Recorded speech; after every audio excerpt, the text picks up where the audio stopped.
Da diversi giorni aria fetida ed irrespirabile ha invaso la zona di Cannatello, circostante il vallone Canne, dove scorreva un notevole quantitativo di acqua fetida e di colore scuro, presumibilmente di natura fognaria. Zona a ridosso dell'ex chiesa di San Gregorio, lungo la via Cavaleri Magazzeni. Una situazione invivibile segnalata più volte dalle proteste a voce elevata dai componenti del comitato di quartiere di Cannatello e dopo ripetute segnalazioni l'associazione ambientalista Mariamico ha iniziato ad occuparsi della vicenda.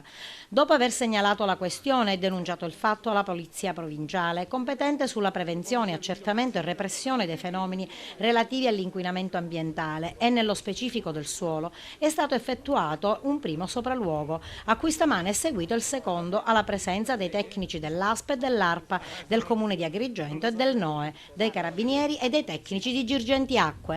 Ci hanno riferito che da diversi mesi questa situazione permane ed era sempre a peggiorare. Noi la settimana scorsa abbiamo fatto un sopralluogo con la Polizia Provinciale, abbiamo visto che questo vallone era bello, pieno d'acqua fetida e abbiamo programmato e abbiamo presentato un esposto a tutte le autorità preposte al caso, cioè quindi la Provincia, il NAS, il NOS e il NOE.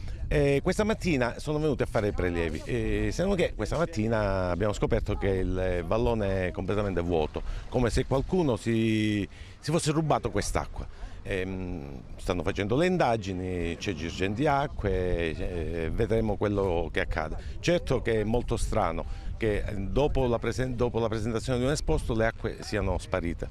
La fognatura fa acqua da tutte le parti e ce ne accorgiamo d'estate quando il mare è inquinato, quando tutta quest'acqua va a finire a mare. Questa volta ci stiamo pensando per tempo, siamo a gennaio, speriamo che i provvedimenti siano esemplari e che si risolva il problema definitivamente.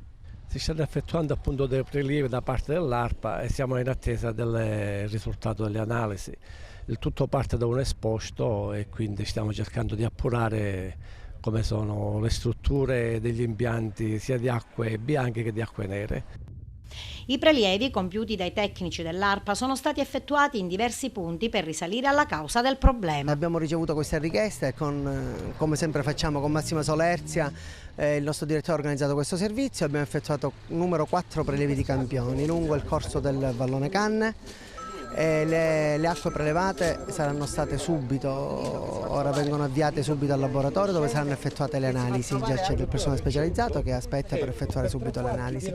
Quando si avranno gli esiti poi sicuramente saranno resi pubblici.